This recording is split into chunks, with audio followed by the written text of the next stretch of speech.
Being 20 is a hard time in life.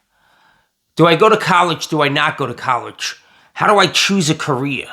Being an adult means that I have to start a family. At least that's what society tells me I gotta do. And then I need a house with a white picket fence and a little puppy dog. I need a car. I need to know where I'm gonna live.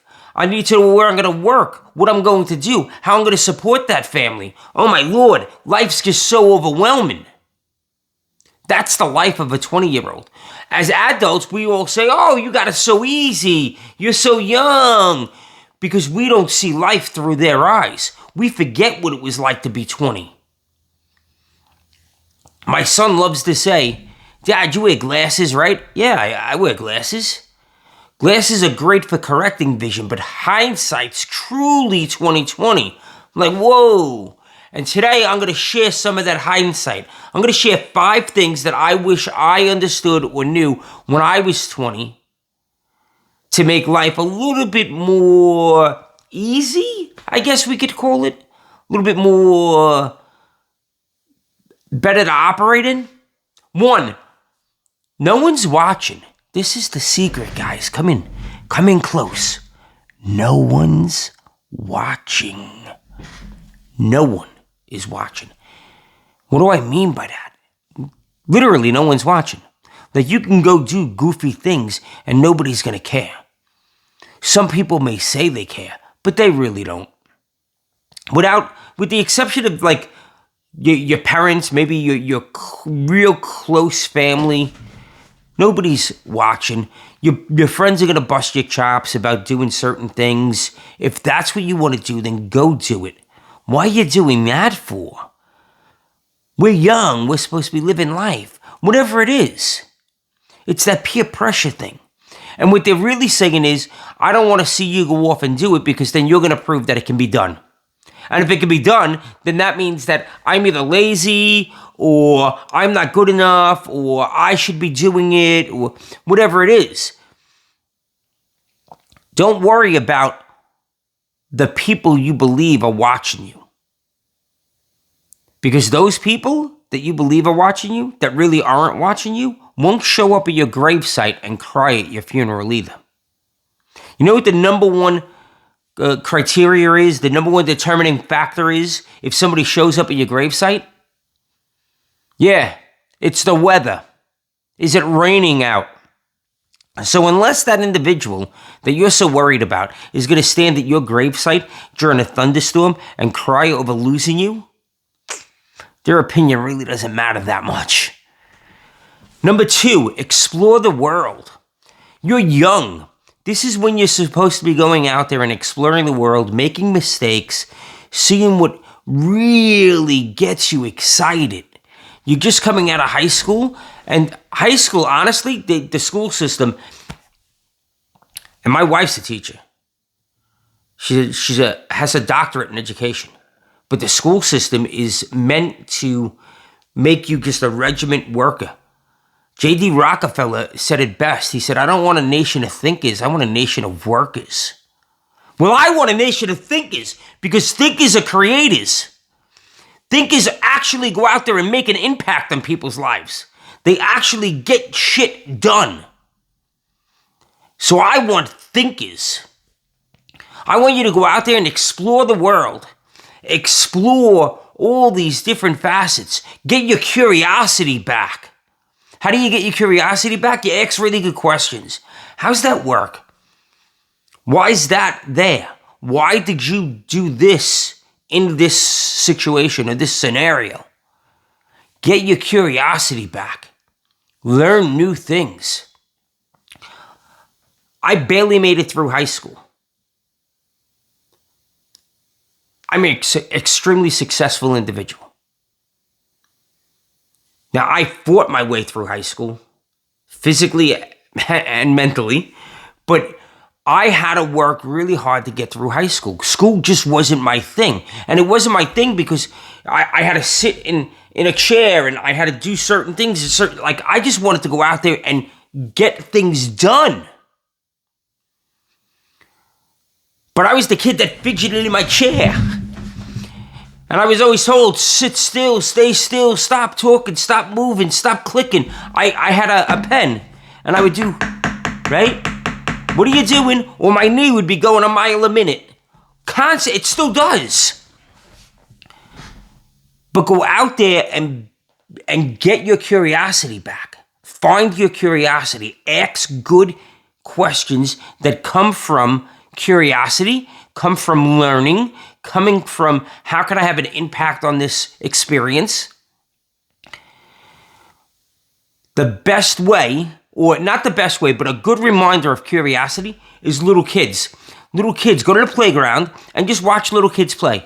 And they go up the slide the wrong way. They're jumping off the tables and the chairs. And they're just like little maniacs because they haven't been wound in yet. They're free souls. Get your free soul back. Number 3, pick something that looks interesting to you. Try it out. Determine whether you really like it or not. And repeat the process. You're in your 20s. You're supposed to be exploring. You're supposed to be learning. You're supposed to be out there conquering the world. You can't conquer the world until you learn the world. Go out there and find things, identify things that are interesting to you. If you like cars, all right. Now, you identified cars as your interesting thing. Now go out there and learn about cars. And find out if that's something that you really want to pursue as a possible career. Maybe it's the design of cars. Maybe it's the engineering of cars. Maybe it's the mechanics of cars, the painting of cars, the retrofitting of cars. Maybe it's I take a car and I chop it all apart and I make a new car out of it. Fabrication. Right? Maybe you want to be a metal worker. Maybe you want to be a plumber. Maybe you want to be an electrician. Maybe you want to be a dancer. Maybe you want to go and do performing arts. Like, go and pursue those things and see if it's really what you want to do. And if it's not, no harm, no foul. You're still young. You have your whole life ahead of you. This is the time when you find out what you want to do, not what society says you should be doing. Number 4, failure's fun. Bang, give me a great big high five. I love failure. So why do I love failure? Because failure is the school of hard knocks. Failure is really how you learn things in life, right? We don't learn things by doing a report and turning it in and getting all the red marks. We don't learn things by showing our work and our math problems, turning it in, and then they're like, oh, you got this one wrong. Like, no, you learn by actually going out there into the world and doing. And in that, you have to understand that you will fail. It's not when you fail, if you fail. You are absolutely failing. And that's okay, because that's teaching you the things that work and the things that don't work. And then you make micro adjustments and you become smarter. That's where wisdom comes from, by the way. Wisdom comes from doing a whole bunch of shit, sometimes stupid shit, and figuring things out. Being a problem solver. You want to identify your next career? Identify the opportunities, the problems that are out there. Problems are opportunities. Way too many people see problems as problems that are they're too heavy for them to work through. A problem is just an opportunity to be solved. And if I could solve that problem, and that problem affects X amount of people, then I can make a business out of that. And how great is that if I create a business in solving a problem that helps hundreds of thousands of people? Whoa! Now there's a purpose to have, isn't it? Become a problem solver. How do I become a problem solver? Revert back to number 2. Go to explore the world. Learn different facets of the world and see what people need.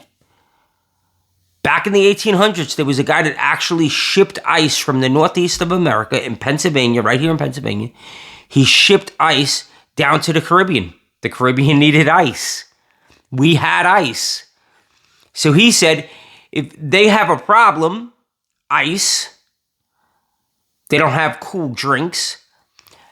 We have ice. Now I just have to figure out the problem, the challenge of getting it from A to B without it melting by the time it gets there. You can figure that out, boom. And that's how things get sorted out. Be a problem solver. The more knowledge you have, because you went out and explored the world and tried interesting things, and you saw what worked and what didn't work for you, now you have that knowledge and you can use something from the baking world and bring it over to the mechanical world, and the mechanical world into the baking world, right?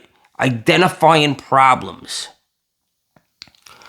You could say, this is a great example, making pasta, right? When you make fresh pasta, it's eggs and flour, and you roll it out. They used to roll it out with a rolling pin, and that would take a long time. But then somebody came along and said, hold on a second. What happens if I could take it and put it through this wringer, right? Imagine old-time laundry. They used to have a wringer that you had to wring the clothes out in.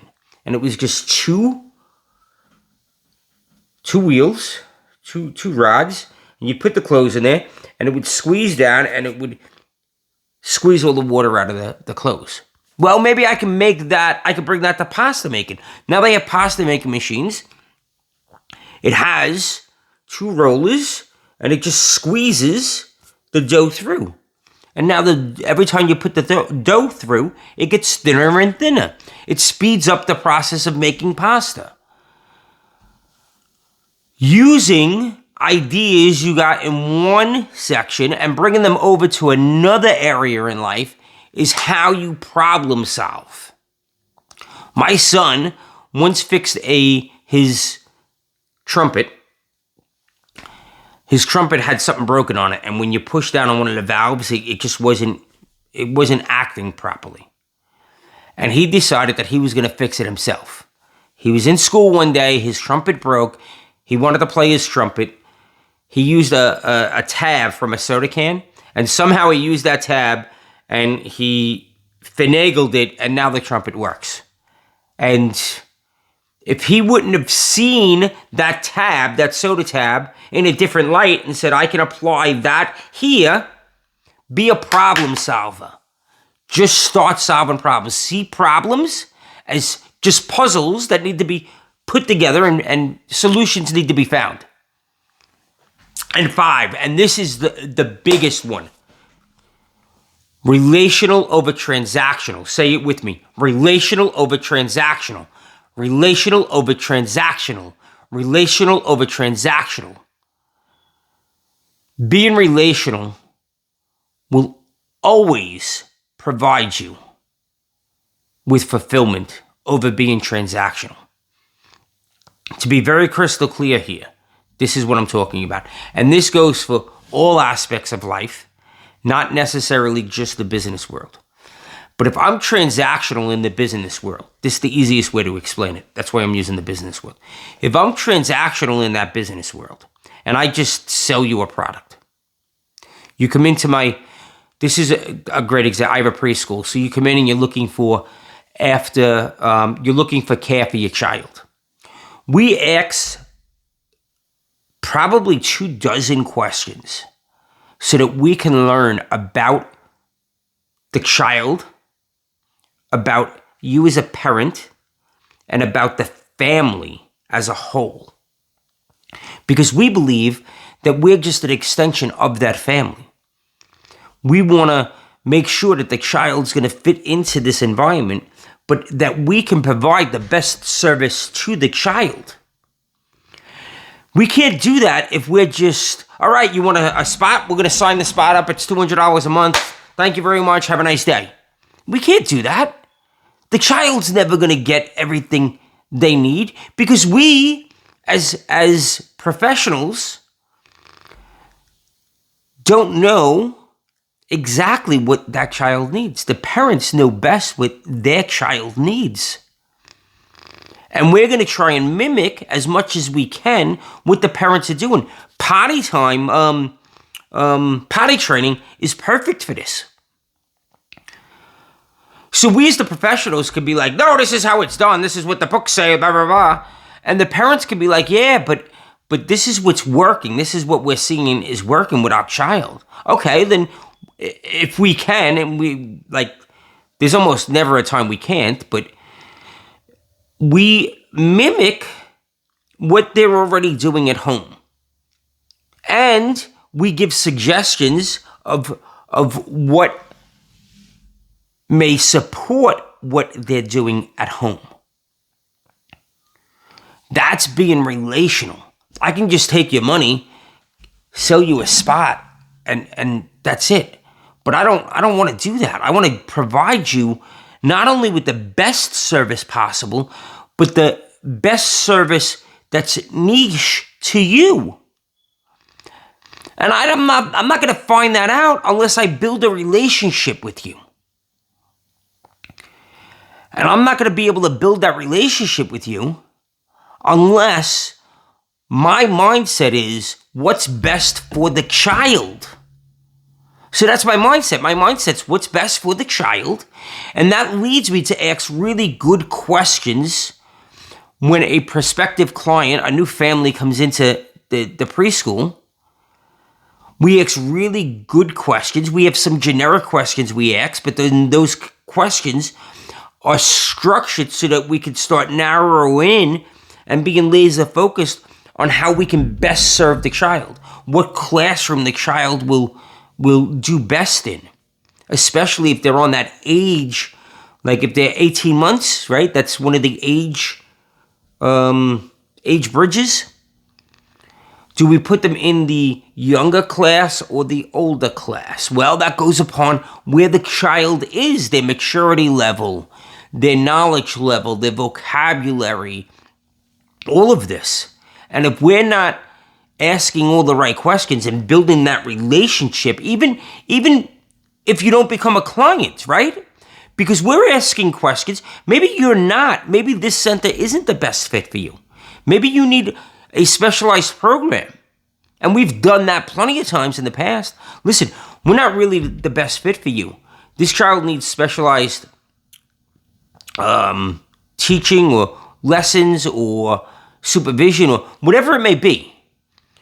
You should look to go here, or let's sit down, come into the office, sit down, we'll call this state agency and we'll see what they have to say in getting you the support that you need. That's relational. Now, why is relational so much better than transactional? Because time and time again, if a parent comes in, if a family comes into my center and I'm relational with them and I'm there with their child's best needs at front and center in my mind, they're going to remember that and they're going to talk about that. And they're going to tell their neighbor, oh, you know what? They actually told me that I was better off going this route, not bringing them to their center. Why would they do that? Because they care about the child. That's why. That's relational. And that family, whether they become a client or not, will give referrals for the rest of their lives. They'll be like, they will move out of the area. We've had families move out of the area and still make referrals. Oh, you're moving into Milford? Call Rosie up. She'll take care of you. And it's so fulfilling when you build those relationships as opposed to a transactional relationship where it's an exchange. That's all it is. It's very dull. It's very blah. When you build relational, those people will always support you. And you will always support them. They're supporting you because you're supporting them. We tell our families, even like either the kid graduates out, right? They go to elementary school now, they're in kindergarten. We tell those families, and the families that move out of the area, we tell them, like, you're always part of our family. Use us as a resource. That's why we're here. We want what's best for your child. I can't tell you how much fulfillment you get out of that. Like it's a win-win-win. Now, somebody out there is going to have that negative mindset, and I'm going to squash it right now. Somebody out there is going to be like, yeah, but won't people take advantage of you? Okay, and people are always going to take advantage of you. There's always going to be somebody out there that doesn't get it. That's just part of the process. For the handful of people that are like that, I've helped hundreds, and probably, I mean, it's 20 years now. We're in the thousands. I mean, we deal with 100 kids a year. So I've helped thousands of kids and thousands of families. I've helped families of, I had families that were enrolled in my school, and they had friends. And I'm like, yeah, we'll jump on a call with you. Like, I'll help you. You will? Really? Yeah. That's what it's about. It's about collaboration. It's about helping each other. That's what relational is. There's so many fruits to be bad out of relational. It's just, when you become a relational person, it's just who you are. It's just, that's who I am. That's what I do. I'm not doing it looking or expecting anything in return. I'm doing it because that's who I am. And then you attract more people that are just like you. And now you're hanging out in a group or an atmosphere or an environment of like-minded people. Guys, that was a little long-winded, but I'm really, really relational. I've seen so many fruits, so many results that have come out of it, even years down the road. I just had somebody reach out to me. I met him pre-COVID. This is 2024. And I met this individual pre-COVID, haven't seen him since, and he just reached out to me. He said, listen, I was thinking about, my neighbor's thinking about real estate. You're the first person that came to mind. Would you mind if he reached out to you? That was, I met this guy, and the last time I saw this guy was probably 5 or 6 years ago. Plant the seeds, be relational, go out there and change the world. Guys, we live up here in the numerator, not down in the denominator. Go out there tonight and be unstoppable and absolutely crush your day. I love every moment I spend with you. Have a very blessed day.